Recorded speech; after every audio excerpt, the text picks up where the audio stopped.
பகுஜன் சமாஜ் கட்சியின் மாநில தலைவர் ஆம்ஸ்ட்ராங் கொலை பற்றின ஒரு டீட்டெயில் எக்ஸ்பிளனேஷன் தான் இந்த வீடியோ.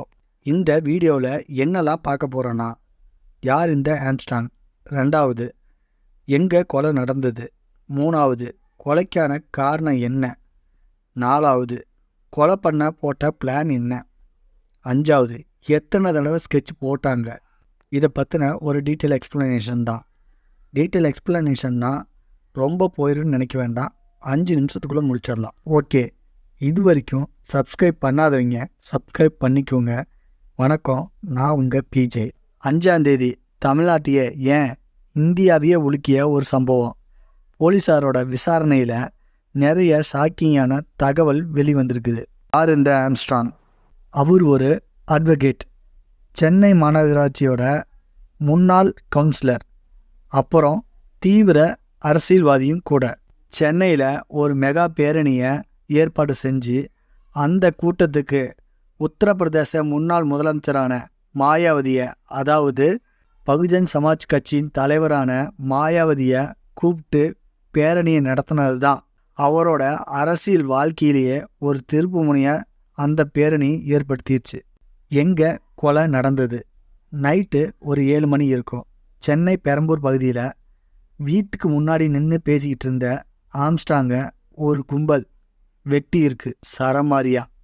இந்த சத்தத்தை கேட்ட வந்த அவருடைய அண்ணனையும் வெட்டியிருக்காங்க. ஹாஸ்பிட்டலுக்கு கூட்டிகிட்டு போகிற வழியிலேயே ஆம்ஸ்ட்ராங் இறந்துட்டார். ஒரு சிலர் சொன்ன தகவல் என்னன்னா, ஆம்ஸ்ட்ராங் அதாவது அவர் குடியிருக்கிற வீட்டுக்கு பக்கத்துலேயே ஒரு வீடு கட்டிக்கிட்டு வந்திருக்காரு.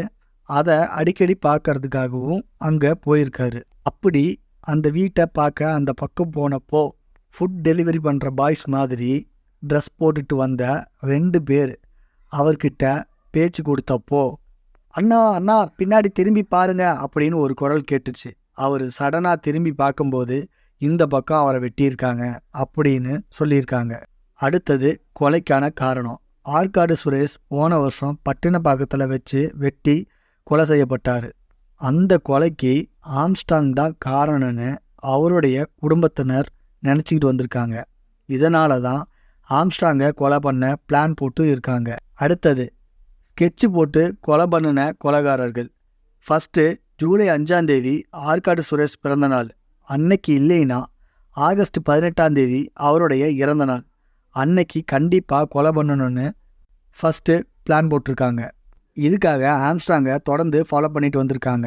அப்படி ஃபாலோ பண்ணும்போது தான் அவர் வீடு கட்டுறதும், அங்கே அடிக்கடி அவர் வந்து பார்க்குறதும், கட்டப்படுற அந்த வீட்டுக்கு பக்கத்தில் ஒரு பிரியாணி கடை இருக்கிறதும், அங்கே ஃபுட் டெலிவரி பாய்ஸ் நிறைய பேர் வந்துட்டு போகிறதும் கொலைகாரங்களுக்கு தெரிஞ்சிருக்கு. இதனால் ஜூன் 5ஆம் தேதியே கொலை பண்ண பிளான் போட்டிருக்காங்க.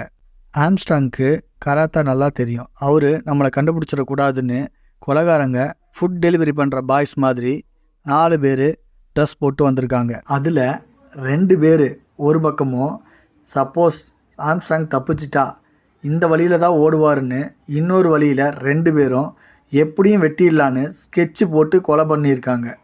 அடுத்தது எத்தனை தடவை ஸ்கெட்சு போட்டாங்க? 5 தடவை கொலை முயற்சி ஃபெயிலியர் ஆன நிலையில் 6வது தடவையாக பிளான் போட்டு ஆம்ஸ்ட்ராங்கை கொலை பண்ணியிருக்காங்க. அந்த கொலைக்கு அப்புறம் ஆற்காடு சுரேஷ் தம்பி 11 பேரை போலீஸ் அரெஸ்ட் பண்ணியும் இருக்காங்க. ஒரே வருஷத்தில் கிட்டத்தட்ட 5 தடவை ஆம்ஸ்ட்ராங்கை கொலை பண்ண பிளான் போட்டிருக்காங்க. முடிஞ்ச 2 மாதமாக தமிழ்நாட்டில் 4 அரசியல் கொலைகள் நடந்திருக்கு. ஒருத்தருக்காக இன்னொருத்தருக்காக வேற ஒருத்தர், இப்படி முடிவில்லாமல் போய்கிட்டே இருக்குது. இதுக்கு ஒரு முடிவே இல்லையா?